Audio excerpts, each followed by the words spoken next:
Hey guys, welcome back to FIFA 22 CF1 Abroad Career Mode. And yes, this is the start of Season 3, another very exciting season, another journey for us ahead of us. And of course, playing in the first division, it's always something that probably CF1 Abroad wants to do.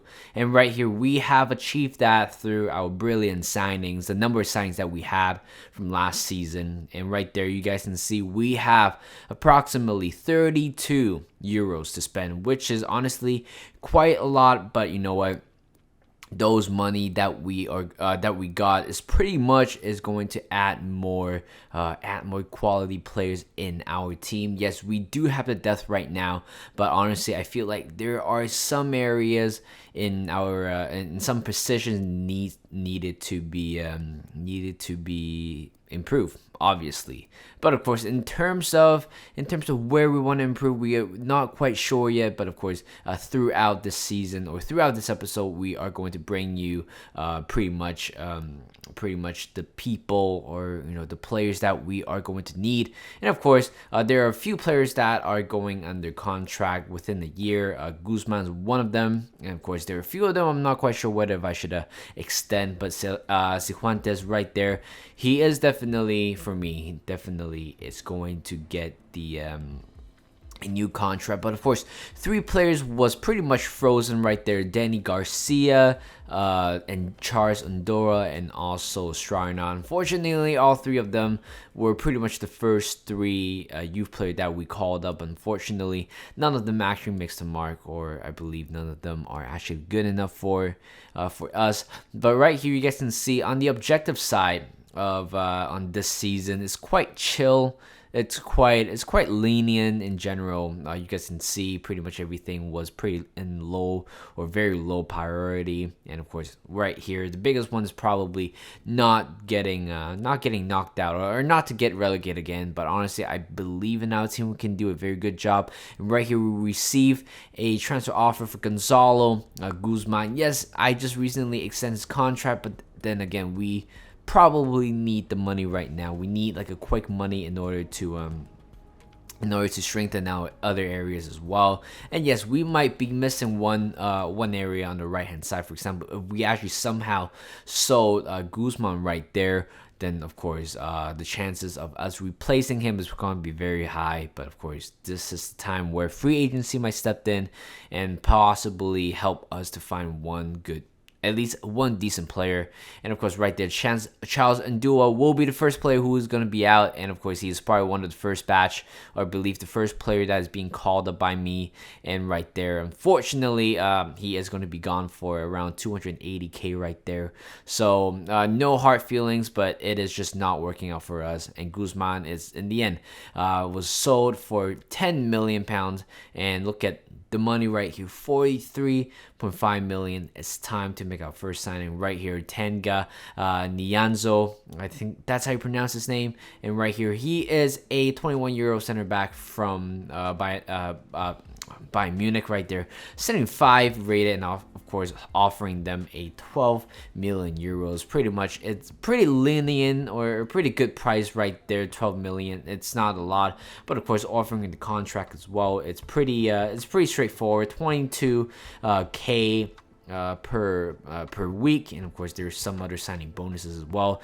And Nianzo right there, it's our first signing and our first center back signing as well. And right here, the second signing that we are trying to attempt is probably one of the wing backs or right backs right here. Of course, the first one, still keep an eye out, is actually Luca Nets, because again, he has the ability, he has the defensive ability as well.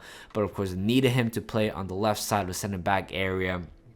Unfortunately, 24.4 million euros are quite a little bit too much for me. Unfortunately, we have to say no to the deal.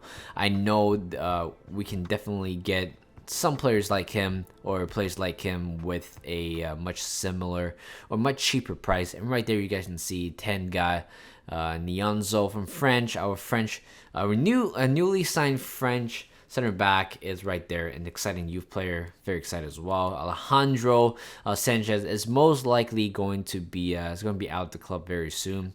And Jasper Vandelva right here. He was, of course, the captain throughout the last few games because, again, his experience and at the same time his ability at the back grants him the captain area. But unfortunately, he got a transfer offer. But we're not going to talk about him yet. But this is the guy that we're going to sign, Wrench. I think that's how you pronounce his name. I think it's a Dutch defender, a right back, but of course we are going to convert him into a center back. And again, price is not too expensive, I guess. But again, on the contract offer, 12.5k per week is pretty much good enough, and we have approximately 9 million to spare. And of course, he's secure. He is our second player that we're going to sign, which is very exciting as well. And the third player that we're going to sign is Fuenlabrada, a right midfielder, is currently in the free agency again. Even though we sold Guzman for around 10 million, but I believe right there, he is Varela. It's a new signing, of course, from free agency as well. Looking at the price tag and, of course, his wages as well, pretty cheap. And right there, Rents, right there, it's an exciting youth player. And Federico Varela got a showing great potential as well.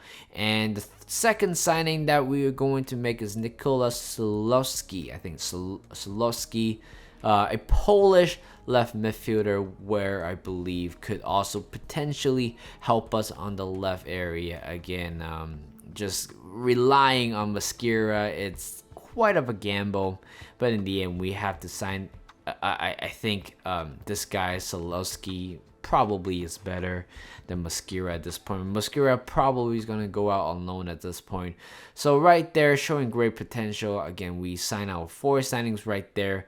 Just so far so good. And this 2 transfer offers are quite interesting. Joseph Fernandez, again, he is that type of player that I really do like. Just very young, 72 rated, and of course still have a lot of room to grow.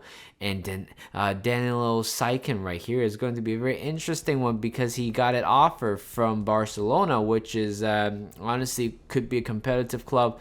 Right there, you guys can see we don't have much cash right there. I'm trying to ask a little bit more from Xavi. Unfortunately, Xavi says no. 17.5 million. They definitely have the money to pay, but I'm a little bit weirded out by why they weren't paying that money. And Maloney right here, our captain for 1 season, but again, apparently 70 rated. It's pretty much is the maximum that he could grow right there. So unfortunately, he is most likely going to head out of the club. 23-year-old. If I can get 1.6 million euros out of it, it's still a very good price.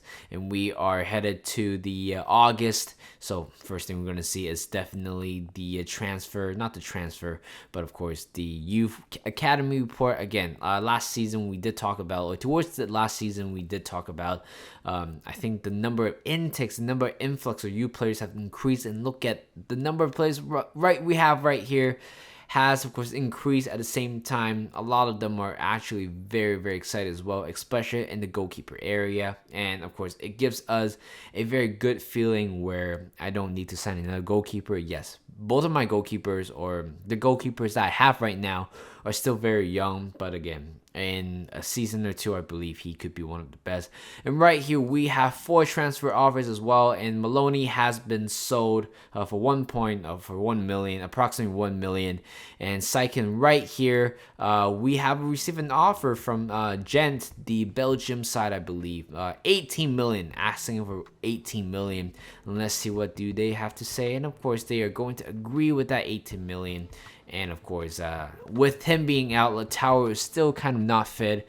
We have one person in mind, but I will show that one towards the end. Cifuentes had a transfer offer. Of course, that's a no. Coentradi, of course, that's a no as well. And of course, the swap deal involving with Norwich City. This is going to be a very interesting one. Rokis right here. I think that's how you pronounce his name. Unfortunately, couldn't really make a good mark for us. Yes, he is a left-footed player playing on the left center back area, but I felt like last season he has been he has been quite questionable a lot of times. But you know what? I've decided to sell him to Dean Smith right here for 2.75 million euros. And of course, right here, it is quite fun. And of course, this is going to be a funny one. Kasmarek right here, our Polish goalkeeper. It was kind of a panic buy towards the end because we don't have any other goalkeeper. And of course, selling another goalkeeper. And you guys can see we did have a lot of good young goalkeepers waiting to be called up very soon. But that will be all for today's episode. I hope you guys enjoy it. I hope you guys enjoyed this video. Like this video, subscribe to my channel, and I will see you guys in the next one. Bye.